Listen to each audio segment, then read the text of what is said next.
Hello. तो कैसे हैं आप? उम्मीद है सब बढ़िया। प्यारे बच्चे, आज का ये क्लास में हम लोग इलेक्ट्रोस्टैटिक्स का 4th लेक्चर है। इसमें काफ़ी डिटेल से इलेक्ट्रिकल चार्ज के बारे में पढ़ेंगे, जानेंगे उसका प्रॉपर्टीज। तो आज का क्लास स्टार्ट एक दोहा के साथ करते हैं। हमें तो फिजिक्स ने लूटा, हमें तो फिजिक्स ने लूटा, मैथ में कहाँ दम था। हमें तो फिजिक्स ने लूटा, मैथ में कहाँ दम था। मेरा रिजल्ट वहाँ डूबा, मेरा रिजल्ट वहाँ डूबा जहाँ फिजिक्स का कंसेप्ट कम था। तो चलिए स्टार्ट करते हैं इलेक्ट्रोस्टैटिक्स का 4th लेक्चर, इस लेक्चर के माध्यम से हम लोग इलेक्ट्रिकल चार्ज के बारे में, उसके प्रॉपर्टीज के बारे में काफ़ी डिटेल से स्टडी किए थे।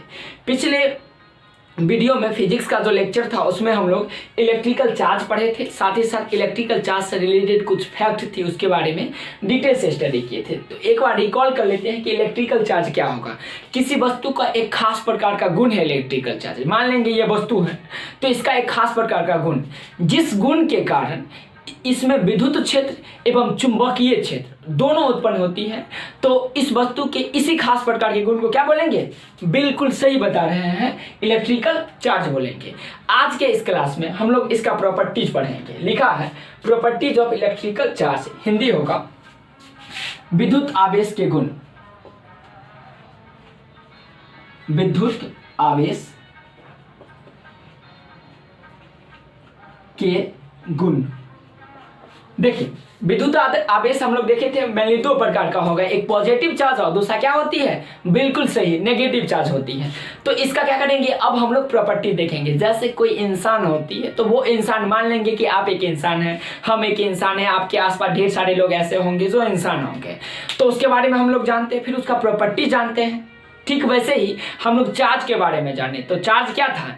एक किसी वस्तु का गुण थी जिस गुण के कारण उसमें विद्युत क्षेत्र एवं चुंबकीय क्षेत्र दोनों उत्पन्न हो गई। अब तो उसके बारे में जान गए, अब जानेंगे उसकी प्रॉपर्टीज क्या होगा। तो पहला प्रॉपर्टीज है समान आवेश एक दूसरे को क्या करेगी? प्रतिकर्षित करेगी, एवं अपोजिट आवेश एक दूसरे को आकर्षित करेगी। इसको एक एग्जाम्पल के द्वारा समझेंगे ताकि बहुत ही अच्छा ढंग से आपको समझ में आ जाए। उदाहरण के तौर पे देखिए, एक लड़की और एक लड़का है। मान लेंगे आप एक लड़की और लड़की है और जस्ट बगल में क्या है? लड़का है। या आप एक लड़का और जस्ट बगल में लड़की है। अब क्या कीजिएगा, इन दोनों के बीच अट्रैक्शन बढ़ेगा कि नहीं बढ़ेगा? स्वाभाविक है कि अट्रैक्शन बढ़ेगा। एक दूसरे के बारे में हम लोग क्या करेंगे? सोचेंगे, थिंकिंग करेंगे कि वो मेरे बारे में क्या सोच रही होगी या मैं उसके बारे में क्या सोच रहा होऊंगा, ये हम सोचेंगे और वो उसके मन में भी इस तरह से क्या होगा? ख्याल उत्पन्न होगा। और हमारे मन में भी क्या होती है? इस टाइप का ख्याल उत्पन्न होता है। ये खास करके देखते होंगे क्लासरूम में कभी कभी ऐसा होता है, या गाड़ी से जब ट्रैवलिंग कर रहे होंगे उस समय जब लड़कियां बगल के सीट पर बैठी होती है और आप इस साइड वाले सीट पर बैठे होते हैं और वो आपको थोड़ा सा क्या आती है, वो आपको पसंद आ जाती है, तो उसके बारे में आप क्या करते हैं? थोड़ा सा सोचने लगते हैं। और लड़की भी आपके बारे में सोचती है। और ये फीलिंग क्या होता है? क्यों होती है ऐसा? क्योंकि वो अपोजिट चार्जलेस थी। उस पे लड़की के पास हम लोग समझ लेंगे नेगेटिव चार्ज है और आप क्या? पॉजिटिव चार्जलेस हैं। तो दोनों, एक पॉजिटिव एक नेगेटिव, नेगेटिव और पॉजिटिव होने के कारण एक दूसरे को क्या करता है? अट्रैक्ट करता है। अब बताइए, जस्ट बगल में तो लड़का बैठा हुआ था, क्या उससे आप अट्रैक्ट हुए? बिल्कुल नहीं। क्यों? क्योंकि आप पे जो चार्ज था वही चार्ज दूसरे लड़का पे था। वो लड़की जिस सीट पे बैठी हुई है उसके जस्ट बगल में तो लड़कियां हैं, तो लड़की लड़की के बीच अट्रैक्शन होता है? कभी नहीं होती है। हमेशा लड़की लड़का एवं लड़का लड़की के बीच क्या होता है? अट्रैक्शन होती है। ऐसा क्यों होता है? ये नेचर का क्या है? एक प्रकार की गुण है। ठीक वैसे ही आवेश का भी गुण है। अगर अपोजिट चार्ज होगा, मान लेंगे ये पॉजिटिव चार्ज और नेगेटिव चार्ज, मान लेंगे ये पॉजिटिव चार्ज वाला लड़का है और नेगेटिव चार्ज वाला क्या है? लड़की है। अब बताइए, ये इस साइड वाला सीट पे, ये उस साइड वाला सीट पे है, ये दोनों एक दूसरे क्या किया? देखा और नैना में नैना टकराई, अर्थात आंख में आंख क्या किया?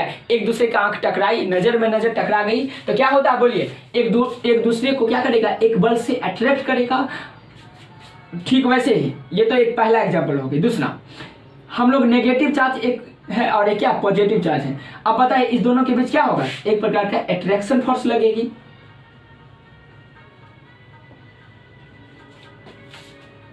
इसको समझ लीजिए, ये अट्रैक्शन है। साथ ही साथ ये तो पहला एग्जांपल होगी जिसमें अपोजिट चार्ज एक दूसरे को क्या करेगी? अट्रैक्ट करेगी। अब सेम चार्ज ले लेते हैं, लड़का लड़का, ये एक चार्ज और ये चार्ज एक, ये दोनों एक दूसरे को अट्रैक्ट करेगी कि नहीं करेगी? बिल्कुल नहीं करेगी। ये क्या करेगी? एक दूसरे को रिपेल करेगा। दूसरा, लड़की और उसके जस्ट बगल में बैठी हुई लड़की, ये दोनों क्या है? एक दूसरे को अट्रैक्ट करेगी कि नहीं? ये भी अट्रैक्ट एक दूसरे को नहीं करेगी। ये एक दूसरे क्या करेगी? रिपेल करेगी। रिपेल हम लोग समझेंगे एक दूसरे क्या करती है, ये प्रतिकर्षित करती है। तो इस तरह से हम लोग स्टेटमेंट बना सकते हैं कि समान आवेश एक दूसरे को क्या करती है? आकर्षित करती है। एवं विपरीत आवेश समान आवेश एक दूसरे क्या करेगी? ये दोनों समान आवेश है, पॉजिटिव और पॉजिटिव वाला समान आवेश है, नेगेटिव और नेगेटिव वाला क्या है? समान आवेश है। ये एक दूसरे क्या करेगी? प्रतिकर्षित करेगी। लेकिन विपरीत आवेश जैसे लड़का और लड़की, लड़की और लड़का एक दूसरे क्या करेगी? अट्रैक्ट करेगी। तो इस तरह से हम लोग क्या कर सकते हैं? फिजिक्स में ये जो इलेक्ट्रिकल प्रॉपर्टीज है, प्रॉपर्टीज ऑफ इलेक्ट्रिकल चार्ज, इसका एक फर्स्ट स्टेटमेंट बना सकते हैं कि समान आवेश जैसे यहाँ देखिए, पॉजिटिव पॉजिटिव, नेगेटिव नेगेटिव आवेश एक दूसरे को रिपेल करेगी अर्थात प्रतिकर्षित करेगी। लेकिन अपोजिट आवेश जैसे पॉजिटिव और नेगेटिव एंड पॉजिटिव एक दूसरे को क्या करेगी? आकर्षित करेगी। यहाँ पर देख सकते हैं ये लड़का, ये लड़की और ये लड़का एक दूसरे क्या कर रहा था? अट्रैक्ट कर रहा था। तो इस तरह से हम लोग फर्स्ट स्टेटमेंट क्या बनाएंगे कि समान आवेश जो होगा वो एक दूसरे को, बोलिए क्या करेगी? बिल्कुल आप सही बता रहे हैं, एक दूसरे को समान आवेश प्रतिकर्षित करेगी एवं विपरीत आवेश एक दूसरे को अट्रैक्ट करेगी। उदाहरण के तौर पे एक दूसरा उदाहरण लेते हैं। वैसे आई थिंक आपके माइंड में ये कंसेप्ट क्लियर हो गई होगी। फिर भी जो चीज़ आपके पास नहीं होता उसके और हम लोग क्या होते हैं? अट्रैक्ट होते हैं। और जो हमारे पास होता है उसका इंपोर्टेंस हमें पता नहीं चलती, उससे हम लोग रिपेल होने लगते हैं। क्योंकि जो हमारे पास है वही क्या है? हम चाहते हैं वही अगर चाहेंगे। जो हमारे पास है तो उतना चाहने की गुण होती है? नहीं होती है। जो हमारे पास नहीं होती है उसे चाहने की गुण होती है। वो क्या आपको चाहने का क्या अंदर से एक फीलिंग होती है कि हमें वो चीज़ मिले जो चीज़ हमारे पास नहीं हो। जैसे अभी आपके पास फिजिक्स का ज़्यादा ज्ञान नहीं है, तब तो ज्ञान लेने के लिए आए हैं। आपके पास खुद ही सोचिए, अगर ज्ञान फिजिक्स की बहुत ही ज़्यादा रहे तो आप ज्ञान लेने के लिए आएंगे? बिल्कुल नहीं आएंगे। तो इस तरह से हम लोग स्टेटमेंट बनाएंगे कि समान प्रकृति के आवेश, समान प्रकृति पॉजिटिव और नेगेटिव वाला एक दूसरे को प्रतिकर्षित करेगी एवं विपरीत आवेश जैसे पॉजिटिव और नेगेटिव एंड पॉजिटिव एक दूसरे को आकर्षित करेगी। अब हम लोग क्या करते हैं? दूसरा प्रॉपर्टीज पढ़ रहे हैं। देखिए क्या होती है, बहुत आसान सा कंसेप्ट है। द्रव्यमान संरक्षण का नियम आप लोग पढ़े होंगे। द्रव्यमान संरक्षण में क्या बताती है? रिएक्शन से पहले और रिएक्शन के बाद किसी भी कंपाउंड का द्रव्यमान क्या होता है? संरक्षित होती है। अर्थात न ही द्रव्यमान को हम लोग क्या कर सकते हैं? उत्पन्न कर सकते हैं और न ही द्रव्यमान को नष्ट कर सकते हैं। वैसे ही जैसे उदाहरण के तौर पे देखेंगे, आपका फीलिंग है, बताइए आपका फीलिंग हम लोग उत्पन्न कर सकते हैं? हम खुद आपका फीलिंग उत्पन्न नहीं कर सकते हैं और नहीं उसको क्या कर सकते हैं? नष्ट कर सकते हैं। हमारा जो फीलिंग होगा वो आप क्या कर सकते हैं? नष्ट कर सकते हैं? बिल्कुल नहीं कर सकते हैं। और ये बताइए क्या उत्पन्न किया जा सकता है? बिल्कुल नहीं ना। ठीक वैसे ही आवेश जो होती है वो कम आपस में जुटने से पहले और जुटने के बाद क्या होता है? संरक्षित होती है अर्थात बराबर होगा। नहीं उत्पन्न करेंगे और नहीं क्या किया जा सकता है? नष्ट किया जा सकता है। ये किसी वस्तु में क्या होता है? कंजर्व होती है। उदाहरण के तौर पे देख लेंगे, मान लेंगे वस्तु ए और वस्तु बी है। वस्तु ए पे चार्ज Q1 एवं वस्तु बी पे चार्ज क्या है? Q2 है। अब ये तो संयोजन से पहले है। अब इस दोनों के एक दूसरे से संयोजित कर दिए किसके सहायता से? कंडक्टर वायर, आवेशित तार, आवेशित या चालक तार, ऐसे बोल सकते हैं कि चालक तार से क्या किया? दोनों को जोड़ दिए। अब क्या हो गया? दोनों को जो चार्ज होगी वो एक दूसरे को ट्रांसफर कर लेगी और ट्रांसफर करने के बाद जुड़ने से पहले और जुड़ने के बाद उतना ही रहेगी। अर्थात ट्रांसफर करने के बाद उतना ही रहेगा जितना जुड़ने से पहले था। तो इस तरह से हम लोग बता सकते हैं संयोजन से पहले कुल आवेश, संयोजन के बाद कुल आवेश के क्या होगा? बराबर होगी। अच्छा, संयोजित जब कर ली तो A1 पे कितना चार्ज होगा? Q1 डैश, और A पे चार्ज Q1 डैश एवं B पे चार्ज Q2 डैश होंगे। तो इस तरह से हम लोग स्टेटमेंट बनाएंगे संयोजन से पहले कुल आवेश, जैसे Q1 जो किस पे है? A पे है, और Q2 किस पे है? B पे है। ये संयोजन के बाद कुल आवेश, जैसे A पे क्या चार्ज आ गई? Q1 डैश, यहाँ पे और Q2 डैश यहाँ पे आ गई। तो इस तरह से संयोजन से पहले एवं संयोजन के बाद क्या होती है, आवेश हमेशा संरक्षित होती है, अर्थात एक दूसरे के बराबर होती है। उदाहरण के तौर पे देखेंगे, ये देखिए ये मार्कर है, ये मार्कर आपको दिखाई दे रहा होगा। अब ये बताइए, ये देखिए इसको हटा दिए, ये इस दोनों का ढक्कन जो था उसको हटा दिए, इस दोनों को अलग कर दिए। अब बताइए जितना द्रव्यमान जब ये क्या था एक दूसरे से संयोजित था, उससे उस समय द्रव्यमान थी, उतना ही द्रव्यमान दोनों को हटा देने के बाद होगी कि नहीं होगी, बिल्कुल क्या होगा, सेम ही द्रव्यमान होगी, द्रव्यमान में कोई परिवर्तन नहीं होता है। ठीक वैसे ही आवेश में मान लेंगे ये एक वस्तु है A1 A है एवं ये वस्तु B है, इस पे चार्ज Q1 एवं इस पे चार्ज Q2 है। इस दोनों को जब आपस में क्या कर देंगे, एक दूसरे से संपर्कित कर देंगे, तो आवेश का तो ट्रांसफर होगा, लेकिन कितना आवेश का ट्रांसफर होगा, जितना दोनों के बराबर होगा उतना ही होगा। तो इस तरह से हम लोग स्टेटमेंट बनाएंगे कि विद्युत आवेश हमेशा संरक्षित होती है, अर्थात नहीं इसे उत्पन्न कर सकते हैं और नहीं क्या कर सकते हैं, बिल्कुल सही, नष्ट कर सकते हैं। अर्थात संयोजन से पहले और संयोजन के बाद देखिए, संयोजन के बाद कुल आवेश क्या होता है, संरक्षित होती है, अर्थात एक दूसरे के बराबर होगी। तो इस तरह से आई थिंक दूसरा कंसेप्ट 100% आपका क्लियर हो गया। कोई प्रॉब्लम होगा कमेंट बॉक्स में क्या कीजिएगा, मेंशन कर दीजिएगा, उससे अगला वीडियो लेक्चर में क्या कर दी जाएगी, सॉल्व कर दी जाएगी। अब हम लोग तीसरा प्रॉपर्टीज पढ़ते हैं। देखिए बहुत आसान सा चीज है, पहले एक्सपेरिमेंट जानते हैं और उस एक्सपेरिमेंट के आधार पर क्या करेंगे, हम लोग भाषा बनाएंगे। यदि एक उदासीन वस्तु A एवं दूसरा B वस्तु जो आवेशित होगा, हो सकता है इस पे पॉजिटिव चार्ज हो और साथ ही साथ क्या हो सकता है, नेगेटिव चार्ज, क्योंकि आवेशित होगा तो निश्चित रूप से दो ही चीज होगा, या तो उस पर पॉजिटिव चार्ज या नहीं तो उस पर नेगेटिव चार्ज। तो मान लीजिए क्या है, एक वस्तु A है जो उदासीन वस्तु है एवं दूसरा वस्तु क्या है B जो क्या है आवेशित वस्तु है। A और B को आपस में संपर्कित करेंगे, क्या करेंगे, जब संपर्कित कर देंगे तो B पे जो आवेश होगा वो A पे क्या हो जाएगी, ट्रांसफर हो जाएगी। A से B से A की ओर आवेश ट्रांसफर होना, स्थानांतरित होना क्या होगा, स्टार्ट होगा। और कब तक स्थानांतरित होगा, जब तक कि दोनों पे आवेश क्या हो जाए, इक्वल ना हो जाए। उदाहरण के तौर पे ये देखेंगे, मान लेंगे क्या है, आप एक अच्छा इंसान है और हम एक गड़बड़ इंसान है, हम दोनों के बीच दोस्ती हो गई। दोस्ती काफी धीरे धीरे समय दर समय क्या होते गई, बढ़ते गई, गाढ़ा होते गई। तो हम में जो गुण होगा वो आप में क्या होगा, ट्रांसफर हो जाएगा। हम तो उदासीन नहीं, आप क्या है, हम तो एक बदमाश इंसान है और आप क्या है, एक उदासीन वस्तु, मतलब अच्छा इंसान में से एक है। तो हम में जो क्या होगा, नेगेटिविटी की गुण होगी वो आप में क्या होगा, ट्रांसफर होते जाएगा। और कब तक ट्रांसफर होगा, जब तक कि मेरा गुण और आपका गुण दोनों इक्वल ना हो जाए, अर्थात आप भी बदमाश न बन जाए। इसीलिए संस्कृत की एक श्लोक है जो शायद आप जानते होंगे और इसका यूज हमें अपने लाइफ में करना चाहिए, संगति से गुण जात है, संगति से गुण आत, अर्थात जैसा संगत के साथ रहिएगा वैसा आप बन जाइएगा। यहाँ पे जो हमारी आवेश है वस्तु A जिस पर उदासीन चार्ज है, उदासीन वस्तु है, साथ ही साथ वस्तु B जो है वो क्या है, आवेशित है।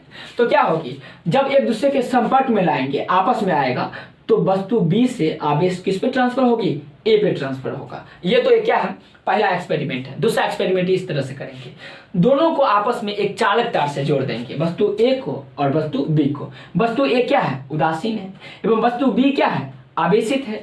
इस दोनों को एक चालक तार से जोड़ दिए, ये चालक तार है, इससे क्या किया हम, जोड़ दिए। चालक तार से जोड़ने पर जब दोनों को आपस में चालक तार से जोड़ देंगे तो B पे जो आवेश होगा ना वो किसके ओर ट्रांसफर हो जाएगी, A की ओर ट्रांसफर होगा। तो चलिए भाषा बनाते हैं, और इससे पहले जो एक्सपेरिमेंट देखे थे एक बार रिकॉल कर लेते हैं। एक उदासीन वस्तु दूसरा आवेशित वस्तु के संपर्क में रखते हैं, आवेशित वस्तु के संपर्क में रख देंगे तो आवेशित वस्तु से चार्ज किस पे ट्रांसफर होते जाएगी, उदासीन वस्तु A पे ट्रांसफर होने लगेगी। दूसरा एक्सपेरिमेंट, जब उदासीन वस्तु A को एवं आवेशित वस्तु B को आपस में एक चालक तार से क्या करेंगे, जोड़ देंगे, तो चालक तार से इलेक्ट्रॉन क्या होगा, B से आवेशित वस्तु से कहाँ, उदासीन वस्तु की ओर ट्रांसफर होने लगेगी। तो चलिए भाषा बनाते हैं। विद्युत आवेश को एक वस्तु से दूसरे वस्तु पर स्थानांतरित किया जा सकता है। विद्युत आवेश जो है उसको एक वस्तु से दूसरे वस्तु पर क्या कर सकते हैं, स्थानांतरित कर सकते हैं, या B से A पे ट्रांसफर कर सकते हैं या A से B पे ट्रांसफर किया जा सकता है। जब किसी उदासीन वस्तु, ये एक उदासीन वस्तु को आवेशित वस्तु भी क्या है, आवेशित वस्तु के संपर्क में रखेंगे तो क्या होगा, देखिए संपर्क में रखा जाता है। या दूसरा, चालक तार से जोड़ दी जाती है, या चालक तार से क्या करेंगे, एक दूसरे को जोड़ देंगे, या तो आपस में संपर्क में लाएंगे, या नहीं तो क्या करेंगे, चालक तार से एक दूसरे को आपस में जोड़ देते हैं। तब क्या होती है देखिएगा, चालक तार से आवेशित वस्तु को संपर्क में रखा जाता है या चालक तार से संयोजित कर दिया जाता है। तो विद्युत आवेश स्थानांतरण आवेशित वस्तु से उदासीन वस्तु की ओर होती है। विद्युत आवेश का जो स्थानांतरण होती है वो आवेशित वस्तु से किसकी ओर होती है, उदासीन वस्तु की ओर होने लगती है। तो इस तरह से प्यारे बच्चे 3 क्या किए हैं, प्रॉपर्टीज लिखे हैं, इसे समझे काफ़ी डिटेल से। क्या कीजिए कि एक बार इसे कुछ देर के लिए आपको गैपिंग दिया जा रहा है, वीडियो को स्टॉप करके इसे क्या कर लीजिएगा, अपने नोटबुक में लिख लीजिएगा। अगर आपको क्या चाहिए, इसका पीडीएफ चाहिए, तो इस 2 नंबर पर क्या कर सकते, कंटेक्ट करके व्हाट्सएप के थ्रू आप पीडीएफ प्राप्त कर सकते हैं। तो एक बार देख लेते हैं कि क्या पढ़े हैं। विद्युत आवेश का गुण पढ़ रहे थे। विद्युत आवेश क्या होता है, किसी वस्तु का एक खास प्रॉपर्टीज होता है, जिस प्रॉपर्टीज के कारण उसके चारों ओर कौन कौन गुण कौन कौन क्षेत्र उत्पन्न होती है। बिल्कुल सही, एक विद्युत क्षेत्र और दूसरा चुंबकीय क्षेत्र उत्पन्न होती है। विद्युत क्षेत्र तो क्या करेगी, आवेश जिधर प्रवाहित होगी उधर, और चुंबकीय क्षेत्र उसके चारों ओर उत्पन्न होगी। उसके बाद हम लोग इसका प्रॉपर्टीज पे आए। समान आवेश जैसे कि पॉजिटिव पॉजिटिव, नेगेटिव नेगेटिव एक दूसरे को रिपेल करेगी। लेकिन अपोजिट आवेश जैसे positive and negative and positive एक दूसरे क्या करेगी, अट्रैक्ट करेगी। विद्युत आवेश हमेशा संरक्षित होती है, अर्थात जुड़ने से पहले एवं जुड़ने के बाद हमेशा क्या होता है, इक्वल होता है। तीसरा प्रॉपर्टी देखिए, यदि किसी उदासीन वस्तु के संपर्क में या चालक तार से जोड़कर किसी आवेशित वस्तु को रख देंगे तो आवेश का जो विद्युत आवेश का जो स्थानांतरण होगा वो आवेशित वस्तु से उदासीन वस्तु की ओर होने लगेगी। इसे थोड़ा सा लिख लीजिए आप।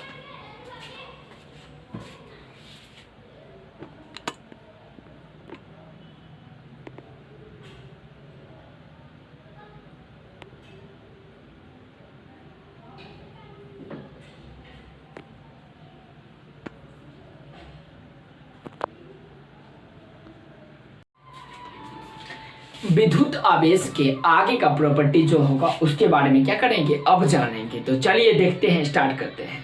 एक काफ़ी इम्पोर्टेंट और फैक्ट काफ़ी इम्पोर्टेंट है, इसके बारे में जानेंगे। ये जानकर आश्चर्य होगा, शायद इससे पहले आप नहीं जानते होंगे या फील नहीं किए होंगे। आपका जो द्रव्यमान है, अगर आप 50 kg के होंगे और ये काफ़ी स्पीड से क्या होगा, आप गति कीजिएगा काफ़ी बहुत ज़्यादा स्पीड से, तो आपका द्रव्यमान क्या होगी, बढ़ भी सकती है और घट भी सकती है। क्या सुने, बिल्कुल सही।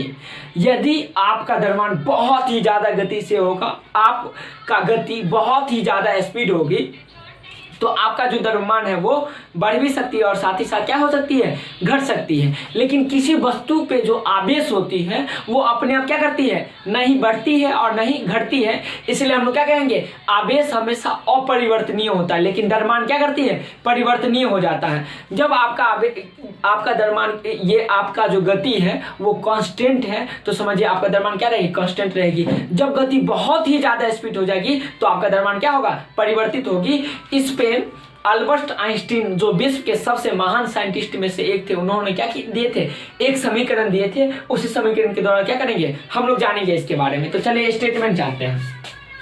विद्युत आवेश अपरिवर्तनीय होता, अर्थात ये परिवर्तित नहीं होती है।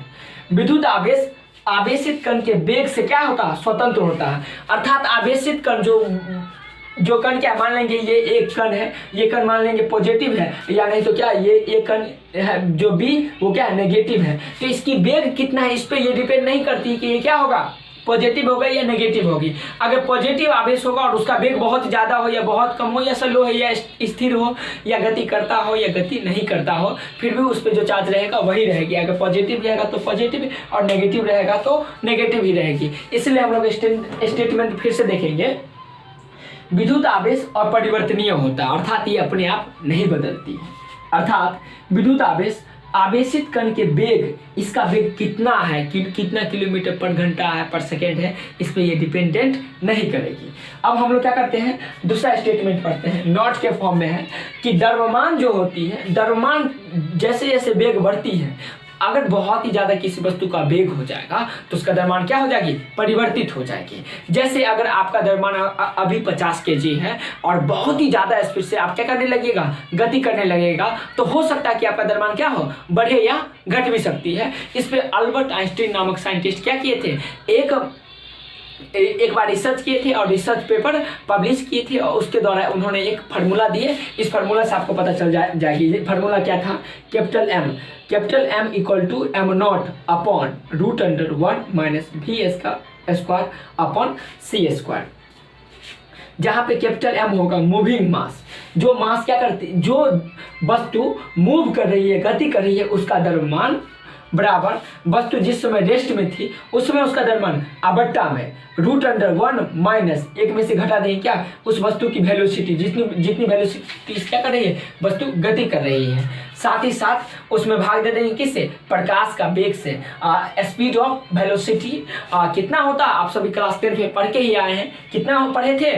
फर्स्ट चैप्टर में, लाइट चैप्टर में तो आप स्टडी किए थे लाइट के बारे में। एवं वेलोसिटी ऑफ लाइट कितना होती है? 3 × 10⁸ मीटर पर सेकेंड होती है, अर्थात 1 सेकेंड में 3 × 10⁸ मीटर क्या करेगी? ये गति करेगी। कौन?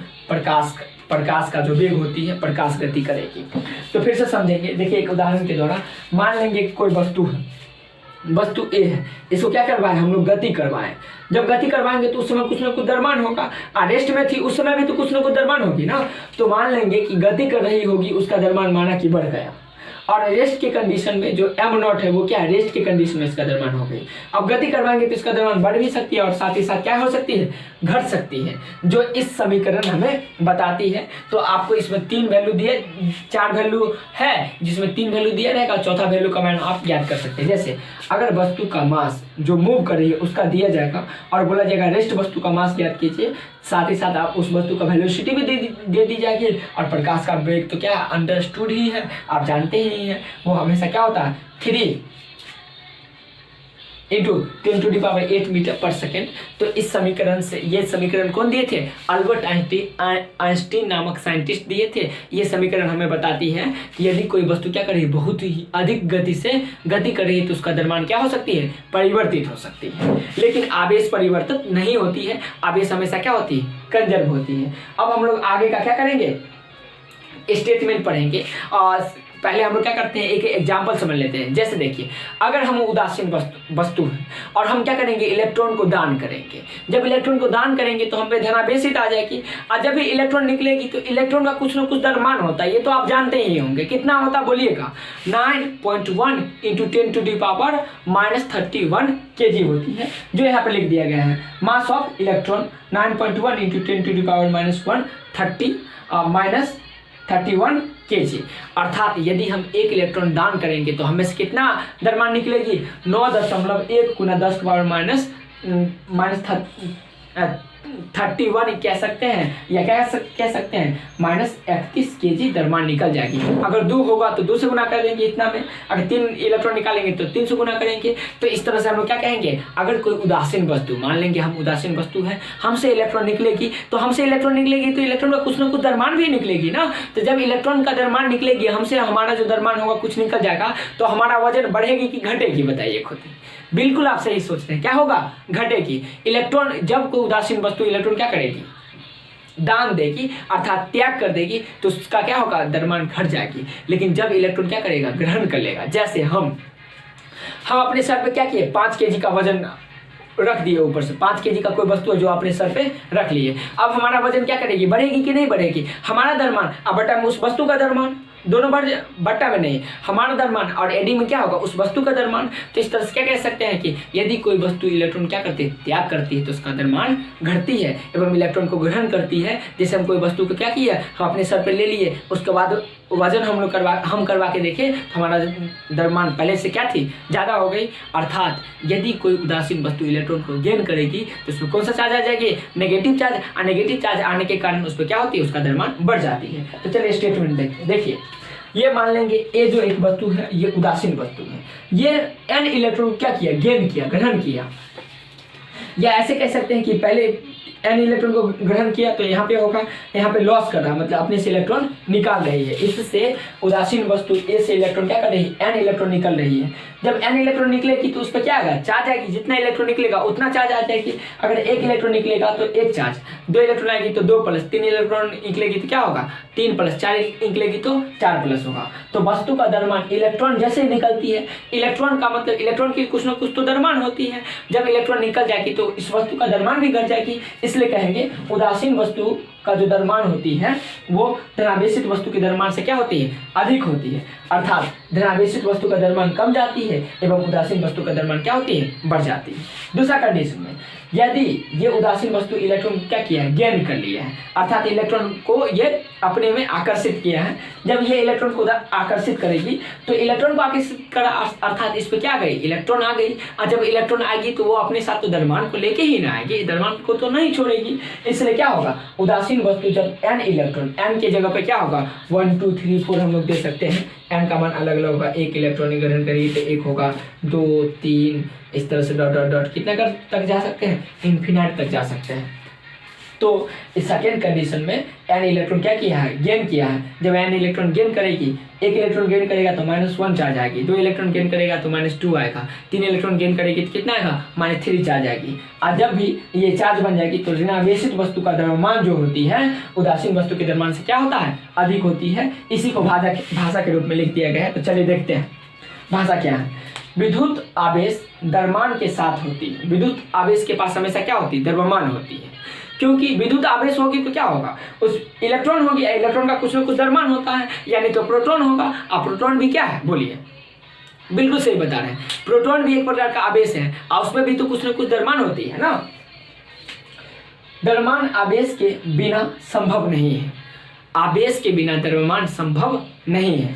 अर्थात द्रव्यमान आवेश के बिना संभव है, आवेश के बिना क्या होगा, द्रव्यमान संभव होगा। लेकिन जैसे उदाहरण के तौर पर देखेंगे, उदासीन वस्तु, एक उदासीन वस्तु मान लेंगे ए एक उदासीन वस्तु है, अर्थात ना ही इस पर पॉजिटिव चार्ज है और ना ही क्या है, नेगेटिव चार्ज है। ना पॉजिटिव चार्ज और ना ही नेगेटिव चार्ज, या ऐसे कह सकते हैं जितना पॉजिटिव चार्ज उतना ही क्या है, नेगेटिव चार्ज। तो पॉजिटिव नेगेटिव एक दूसरे को कैंसिल कर देगी, तो वो कौन सा वस्तु होगी, उदासीन होगी। लेकिन क्या उसका द्रव्यमान खत्म हो जाएगी, बिल्कुल खत्म नहीं होगी। उदाहरण के तौर पर हम एक इंसान है, हम पे न दुख का प्रभाव पड़ता और ना ही किसका प्रभाव पड़ता है, सुख का प्रभाव पड़ता है। लेकिन हम इंसान रहेंगे कि नहीं रहेंगे, बिल्कुल रहेंगे, क्योंकि हमारा कुछ न कुछ द्रव्यमान होगी। भले ही हम उदासीन हैं, हमें दुख का प्रभाव और सुख का प्रभाव नहीं पड़ता है, लेकिन फिर भी तो हमें क्या है, अब वस्तु है, एक उदासीन वस्तु हो गए तो हमारा कुछ न कुछ द्रव्यमान होगी। ठीक उसी प्रकार दुनिया का जितना वस्तु होगा, मान लेंगे ये वस्तु है, इससे पॉजिटिव चार्ज और नेगेटिव चार्ज इक्वल है, इसलिए ये क्या होगा, उदासीन होगी।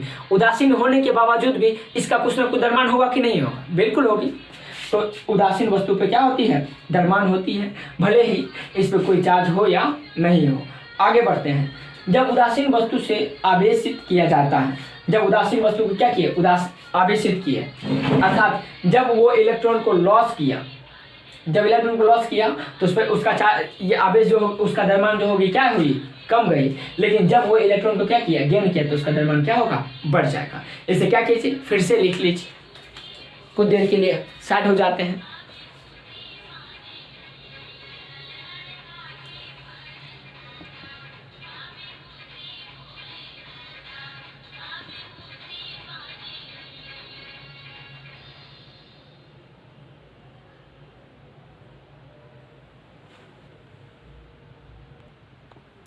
चलिए प्यारे दोस्तों, अब हम लोग क्या करेंगे, आगे जानेंगे कुछ अगला प्रॉपर्टी जो होगा हमारा, प्रॉपर्टीज ऑफ इलेक्ट्रिक चार्ज का काफ़ी डिटेल से स्टडी कर रहे थे। टोटल 10 क्या है प्रॉपर्टीज हम लोग पढ़ लेंगे कुछ देर के बाद में। तो आज का अभी जो ये टॉपिक है ये है क्वांटाइजेशन ऑफ चार्ज है, बहुत ही ज़्यादा इंपॉर्टेंट है और कई बार बिहार बोर्ड में पूछ दी जाती है क्वेश्चन, यहाँ से IT मेडिकल में भी पूछने की संभावना बनी होती है। अगर इस टॉपिक से क्वेश्चन पूछेगा तो सबसे पहले यहाँ से क्वेश्चन क्या की जाती है, एराइज की जाती है। यहाँ से ढेर सारे अलग अलग प्रकार के क्या है, न्यूमेरिकल आप बना सकते हैं। अगर ये कंसेप्ट क्या हो जाए, आप 100% सीख जाते हैं। तो चलिए देखते हैं, आपके ज्ञान में थोड़ा और ज्ञान बढ़ाने के लिए, आपके ज्ञान का जो भंडार है उसमें थोड़ा और ज्ञान बढ़ाने के लिए हम लोग चर्चा करेंगे क्वांटाइजेशन ऑफ चार्ज। हिंदी होगा विद्युत आवेश का क्वांटमीकरण होगा। देखिए क्या होती है, किसी भी वस्तु पे जो आवेश होगा वो इलेक्ट्रॉन पे जितना आवेश होता है उसका मल्टीपल गुणज होती है, अर्थात पूर्ण गुणज होगा। पूर्ण गुणज का मतलब क्या होगा, आप सभी जानते हैं पूर्णांक संख्या रेखा पर स्थित सभी धनात्मक और ऋणात्मक संख्या क्या होगी, एक पूर्णांक के फॉर्म में होगा, संख्या रेखा पर जितना संख्या होगी। लेकिन ध्यान रखेंगे वो पूर्ण होना चाहिए, मतलब पूरा होना चाहिए। जैसे देखिए 1 2 3 4 डॉट डॉट डॉट 5 6 7 इस तरह से बढ़ते जाएंगे। लेकिन बताए क्या 1.5 ये पूर्ण संख्या है? बोलेंगे नहीं है, क्योंकि ये क्या है, ना ही 2 है और ना ही 1 है, ये 1 से ज़्यादा और 2 से कम है, इसलिए ये पूर्ण संख्या नहीं होगा। दूसरा 1.8 ये भी नहीं होगी, 2.5 ये भी नहीं होगा। पूरा जब कोई संख्या होगा तो वो क्या होगी, पूर्ण संख्या के रूप में होगा। तो इलेक्ट्रॉन पे जो चार्ज होती है उसके पूर्णांक गुणज होगी अगर किसी वस्तु पे चार्ज, तो वो क्या कौन सा रूल का पालन करेगी, आवेश के क्वांटाइजेशन का सिद्धांत का पालन करेगी। जैसे इस पे 1.3 2.5 5.7 7.8 इस टाइप का कोई चार्ज नहीं होगा। चार्ज अगर होगी तो पूरा होगा या नहीं तो नहीं होगी। जैसे या तो इस पे चार्ज हो सकती है 1 coulomb 2 coulomb 3 coulomb 4 coulomb 5 coulomb 6 coulomb, इस तरह से क्या होगी, अपने पूरा संख्या में होगा। तो जिस वस्तु पे भी चार्ज अपने पूरा पूर्णांक में होगा तो आवेश के इस प्रकार के सिद्धांत को ही हम लोग क्या कहेंगे, आवेश के क्वांटमीकरण का सिद्धांत बोलेंगे। चलिए तो भाषा बनाते हैं। आवेश क्वांटमीकृत होता है, अर्थात किसी वस्तु पर जो आवेश होती है वो एक इलेक्ट्रॉन पे जो आवेश होती है उसका पूर्णांक गुणज होता है, पूर्ण गुणज होती है। अर्थात पूरा संख्या से क्या हो गुना कर देंगे तो जो प्राप्त होगी वो क्या होगा, पूर्ण गुणज होगा। जैसे किसी वस्तु पे चार्ज हम लोग यहाँ पे n से इसको गुना कर देंगे, n का मान क्या होगा, अलग अलग होगी। n का मान 1 दे सकते हैं, n का मान 0 भी दे सकते हैं। तो अगर 0 देंगे तो वस्तु पे चार्ज क्या हो जाएगी, 0 हो जाएगी। और जब वस्तु पे चार्ज 0 होगा तो उसे कौन सा वस्तु कहेंगे, बिल्कुल आप सही बता रहे हैं, उससे क्या कहेंगे हम लोग, उदासीन वस्तु कहेंगे। अगर 1 होगा फिर 2 होगा फिर 3 होगा, इस तरह से गुना करते हुए हम लोग आगे बढ़ेंगे। किसी वस्तु पे जो आवेश होती है, टोटल आवेश Q प्लस माइनस Ne होता है। प्लस मतलब पॉजिटिव चार्ज होगा, अर्थात वस्तु पे पॉजिटिव चार्ज भी होती है और साथ ही साथ वस्तु पे क्या होती है, नेगेटिव चार्ज भी होती है। अगर पॉजिटिव चार्ज होगा तो हम लोग सिर्फ प्लस लेंगे। इसका मतलब क्या, कोई वस्तु इलेक्ट्रॉन को त्याग कर दिया, और जब त्याग करेगी तभी तो उस पर पॉजिटिव चार्ज होगा। अगर कोई वस्तु इलेक्ट्रॉन को ग्रहण करेगी तो कौन सा चार्ज होगा, बिल्कुल सही बता रहे हैं आप, उस पर नेगेटिव चार्ज होगा। और जब नेगेटिव चार्ज होगा तो इसको क्या करेंगे, ऐसे फार्मूला बनाएंगे Q = -Ne, जहाँ पे E जो होगा वो क्या होगा, इलेक्ट्रॉन पे जो चार्ज होती है कितना होती है, -1.6 × 10⁻19 कूलम होती है। लेकिन हम लोग सिर्फ चार्ज लेंगे, एक आवेश लेंगे तो एक आवेश 1.6 × 10⁻−19 कूलम होगा। और n एक पूर्णांक संख्या होगी, पूर्णांक में 0 1 2 3 4 से लेकर कितना तक जाएगी, इन्फिनिट तक जाएगी। तो एक बार समराइज करते हैं, क्वांटमीकरण क्या होता है। किसी भी वस्तु पे जो आवेश होगी वो इलेक्ट्रॉन के आवेश का क्या होगा, मल्टीपल गुणज होगी, जिसको हम लोग क्या करेंगे, फॉर्मूला से लिखेंगे Q = +-Ne, जहाँ पे Q आवेश होगा, N पूर्णांक होगी और E एक इलेक्ट्रॉन पे जो क्या होगा, चार्ज होगा। अगर यहाँ पे एक इलेक्ट्रॉन माइनस में लेना चाहिए, लेकिन हम प्लस में क्यों लिए हैं, क्योंकि धनावेश भी हो सकती है। अब हम लोग क्या करते हैं, आगे का प्रॉपर्टीज पढ़ते हैं। यदि कोई आवेश, मान लेंगे कि ये आवेश A है, ये स्थिर है, तो अपने चारों ओर इस साइड चारों ओर क्या करेगी, विद्युत क्षेत्र उत्पन्न करेगी। क्या ऐसा करेगी कि नहीं, देखिए लिखा क्या है, स्थिर आवेश अपने चारों ओर केवल क्या कौन उत्पन्न करती है, विद्युत क्षेत्र उत्पन्न करती है, क्योंकि ये क्या है, स्थिर है। मान लेंगे कि आप स्थिर होकर अभी क्या कर रहे हैं, बैठ रहे हैं, हम भी स्थिर होकर क्या कर रहे हैं, आप स्थिर होकर क्लास देख रहे हैं, हम स्थिर माना कि अभी स्थिर है, तो हम पे जो चार्ज होगा वो कौन सा चार्ज होगी, हम पे कोई ना कोई चार्ज होगा, और हमारे चार्ज के कारण हमारे चारों ओर कौन सा क्षेत्र उत्पन्न होगी, बिल्कुल सही, चुंबकीय क्षेत्र उत्पन्न होगा। दूसरा एग्जाम्पल, मान लेंगे कि ये एक मार्कर चार्ज है, ये क्या है, चार्ज, और अभी ये स्थिर है, तो इसके चारों ओर कौन सा क्षेत्र उत्पन्न होगा, बिल्कुल आप सही बता रहे हैं, विद्युत क्षेत्र उत्पन्न होगा। ये एक्सपेरिमेंटल प्रूव्ड किया गया है प्रयोगशाला में, या आप भी क्या कर सकते हैं, प्रूव कर सकते हैं। अगर यही आवेश क्या करने लगेगी, गति करने लगेगी, मान लेंगे ये मानकर क्या है, अभी आवेश है, ये गति कर रही है, तो इसमें दो क्षेत्र उत्पन्न होगा। एक तो इलेक्ट्रॉन की गति के कारण इसमें विद्युत क्षेत्र उत्पन्न होगी ही, साथ ही साथ इस विद्युत क्षेत्र के कारण इसके चारों ओर चुंबकीय क्षेत्र में क्या होगा, उत्पन्न होगा। तो समझिए, यदि कोई वस्तु एक समान वेग से क्या कर रही होती है, गति करती है, तो उसके चारों ओर दो क्षेत्र उत्पन्न होता है, एक विद्युत क्षेत्र और साथ ही साथ चुंबकीय क्षेत्र उत्पन्न होती है। चुंबक के कारण वो क्या करती है, किसी वस्तु को अपनी ओर अट्रैक्ट कर लेती है। तो भाषा बनाते हैं, एक समान वेग से गतिशील आवेश, ये मान लेंगे आवेश है, ये एक समान रूप से क्या करेगी, गतिशील आवेश अपने चारों ओर दो क्षेत्र, एक विद्युत क्षेत्र और दूसरा चुंबकीय क्षेत्र, ये दोनों क्षेत्र क्या करती है, उत्पन्न करती है। तो इस तरह से हम लोग 9वां प्रॉपर्टीज किसका पढ़ लिए, प्रॉपर्टीज ऑफ इलेक्ट्रिकल चार्ज का। अब हम लोग 10वां प्रॉपर्टीज और लास्ट प्रॉपर्टीज पढ़कर क्या करेंगे, इस टॉपिक को यहीं पे समराइज करके और वीडियो को एंड करेंगे।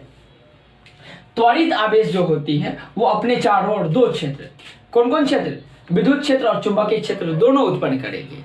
लेकिन विद्युत दोनों उत्पन्न करता है तथा विद्युत चुंबकीय तरंग के रूप में ऊर्जा का क्या करती है, उत्सर्जन करती है। अर्थात कैसे होती है, देखिए मान लेंगे ये क्या है, एक आवेश है, ये क्या कर रही है, त्वरित करते हुए गति कर रही है, तो इसमें दो क्षेत्र उत्पन्न होगा, एक विद्युत क्षेत्र और दूसरा बिल्कुल सही चुंबकीय क्षेत्र। चुंबकीय क्षेत्र उत्पन्न हो जाएगा, दोनों क्षेत्र, विद्युत क्षेत्र और साथ ही साथ चुंबकीय क्षेत्र। अब इसमें जो ऊर्जा का उत्सर्जन होगा ना, वो विद्युत चुंबकीय के क्षेत्र, ये विद्युत चुंबक के रूप में होगा, या विद्युत चुंबकीय रूप में इसमें ऊर्जा का क्या होता है, उत्सर्जन होता है एक तरंग के रूप में, विद्युत चुंबकीय तरंग के रूप में ऊर्जा इसे क्या करती है, निकलती है। तो इस तरह से क्या किए हम लोग, ये पढ़ लिए, फिर से देखते हैं। ये क्या है, एक चार्ज है, ये चार्ज गति कर रही है या त्वरित कर रही है, तो ये दो क्षेत्र उत्पन्न करेगा, एक विद्युत क्षेत्र और दूसरा चुंबकीय क्षेत्र। इससे जो तरंग निकलेगी वो, या ऊर्जा जो निकलेगी वो विद्युत चुंबकीय तरंग के रूप में इससे क्या करेगी, ऊर्जा चारों बगल निकलेगी। तो इस तरह से हम लोग क्या किए, इलेक्ट्रिकल चार्ज का प्रॉपर्टीज पढ़े। इस वीडियो को क्या कीजिए, कई बार आप देखिए, अगर समझ में नहीं आए तो उसे कमेंट बॉक्स में मेंशन कीजिए। अगर आपके लिए ये वीडियो क्या है, यूजफुल है तो लाइक कीजिए, वरना क्या कीजिए, आप डिसलाइक कीजिए। साथ ही साथ डिसलाइक करने का जो रीज़न होगा उसे कमेंट बॉक्स में निश्चित रूप से मेंशन कीजिए। अगर आपको इसी तरह से वीडियो चाहिए तो चैनल को क्या कर लीजिए, सब्सक्राइब कर लीजिए। तो इसी के साथ आज का वीडियो को समाप्त कर रहे हैं। Thank you so much for watching this video.